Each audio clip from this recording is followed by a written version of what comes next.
Russia has completely halted gas supplies to Europe via a major pipeline, saying repairs are needed. The Russian state-owned energy giant, Gazprom, said the restrictions on the Nord Stream 1 pipeline would last for the next 3 days. Russia has already significantly reduced gas exports via the pipeline. It denies accusations it has used energy supplies as a weapon of war against Western countries. The Nord Stream 1 pipeline stretches 1,200 kilometers, 745 miles, under the Baltic Sea, from the Russian coast near St. Petersburg to northeastern Germany. It opened in 2011, and can send a maximum of 170 million cubic meters of gas per day from Russia to Germany. The pipeline was shut down for 10 days in July, again for repairs, according to Russia, and has recently been operating at just 20% capacity because of what Russia describes as faulty equipment. The president of Germany's network regulator has said the country will be able to cope if Russia resumes delivery in the coming days. And quote, "I assume that we will be able to cope with it," and quote, Klaus Muller told Reuters. And quote, "I trust that Russia will return to 20% on Saturday, but no one can really say." End quote. But German economy minister Robert Habeck told the Financial Times that the move has already forced some German companies to stop production, a development he said was end quote, alarming end quote.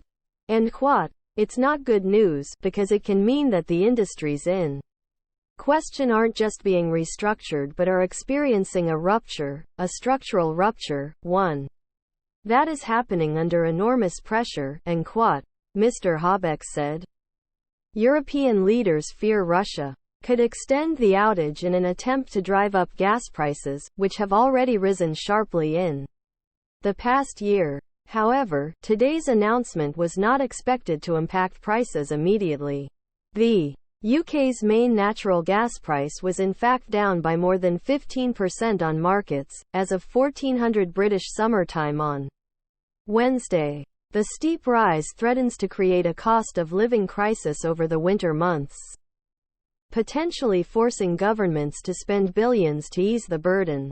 On Tuesday, French energy transition minister Agnès Pannier-Runacher accused Russia of en quote, using gas as a weapon of war en quote. She was speaking after Gazprom said it would suspend gas deliveries to the French energy company Engie. But Russian President Vladimir Putin's spokesman has rejected the accusations, and insisted that Western sanctions have caused the interruptions by damaging Russian infrastructure. He insisted that en quote, technological problems en quote, caused by sanctions are the only thing preventing Russia from supplying gas via the pipeline, without specifying what the problems were. The most recent controversy has been over a turbine which arrived in Germany after being repaired in Canada and which Russia refused to take back, arguing it was subject to the Western sanctions.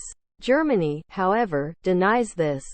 Earlier this month, Economy Minister Habeck said the pipeline was fully operational and said there were no technical issues as claimed by Russia. Earlier this week, EU Commission President Ursula von der Leyen promised to intervene in energy markets, telling a conference in Slovenia that they are en quote, no longer fit for purpose en quote. End quote. "We need a new market model for electricity that really functions and brings us back into balance end quote, she said. Before the conflict, Germany had supported, though not certified, the €10 billion, £8.4 billion, Nord Stream 2 pipeline, which runs parallel to its namesake, but halted operations after Russia sent troops into Ukraine in February. Last week, the BBC revealed that Russia has been burning off an estimated $10 million, £8.4 million, worth of gas every day at a plant near the Finnish border.